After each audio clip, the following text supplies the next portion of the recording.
Wow, we're losing this badly. Starting off with the with this was not a good idea. Feeling like, I don't know, it just seems weird that it just cancels the ability. Alright, 05, that's a shot. That was the original rules.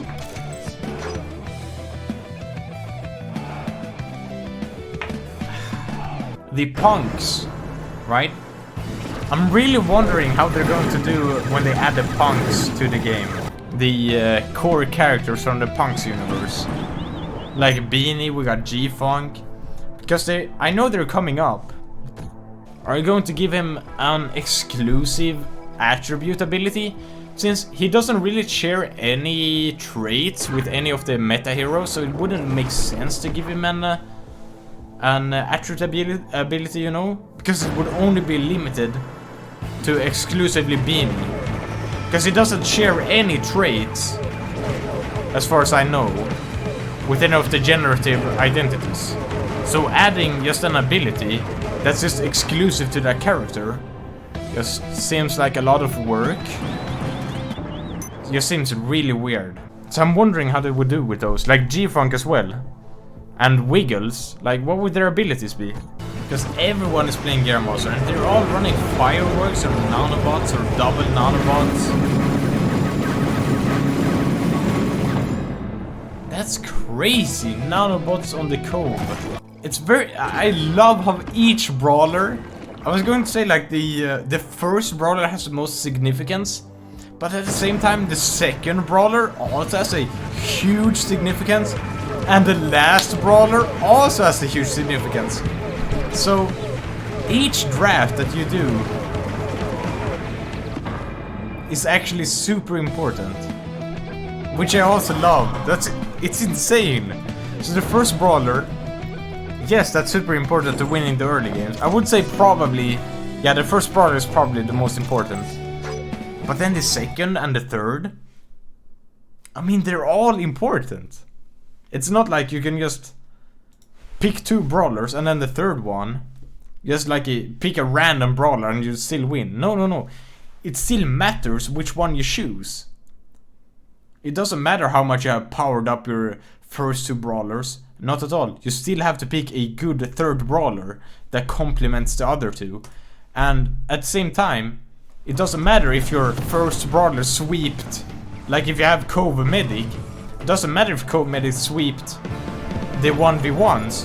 When you're starting up the 2v2s, if you just pick a random second brawler, you're gonna get swept.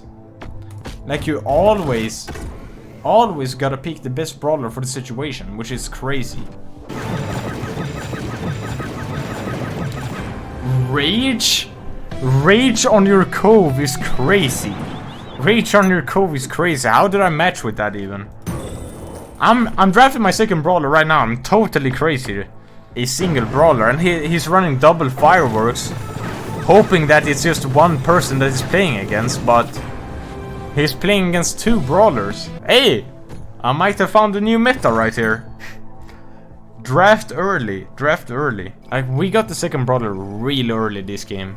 Let's see if that helps us out. We just won the last round really easily because we split the rockets between our two brawlers.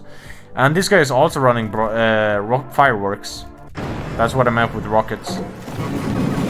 Because they are expecting a 1v1, right? But now we're doing two players splitting up the fireworks. Might be kind of crazy. Just such a counter to everything when I first started playing. Wait. Oh, we won that as well.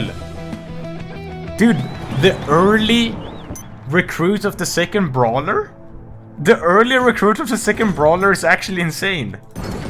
Because otherwise I would just spend the 15 AP on just re-rolling, upgrading a little bit, yeah, sure, +7 armor, whatever, you know.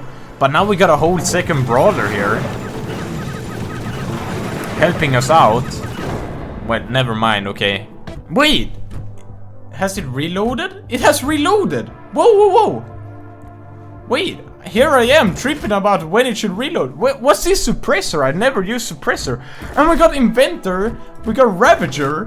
Whoa, it has reloaded. I didn't even realize. We have medic, crack shot. We're not going to use that, I don't think. Sharp shot, ravager is super good. Inventor, nice. Lotus, I mean, bones, ravager. Alright, let's see, shuffle, 2 shock. Okay, no shock waves here. So we might lose this first one. We're losing this one. Where is the shock, dude? I'm actually losing because I'm literally rolling for the shock wave. Shit. I doubt it. I doubt we can beat this.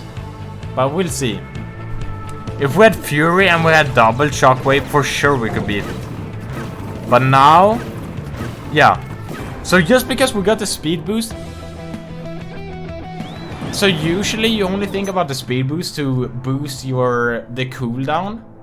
But when you're chasing Cove to hit her with the sledge, it's actually really important with the actual like speed, the moving the cells per second. That's actually what's killing her, I think. And it's gonna be so interesting when we actually get the generative heroes.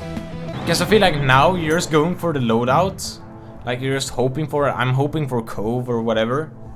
But when we actually get the actual generative heroes, it's going to be so much more actual skill instead of memorizing builds. You know what I'm saying? Because you're gonna have to look at their stats, look at what loadouts they have, look at their attribute abilities, and you have to combine whichever one fits the best.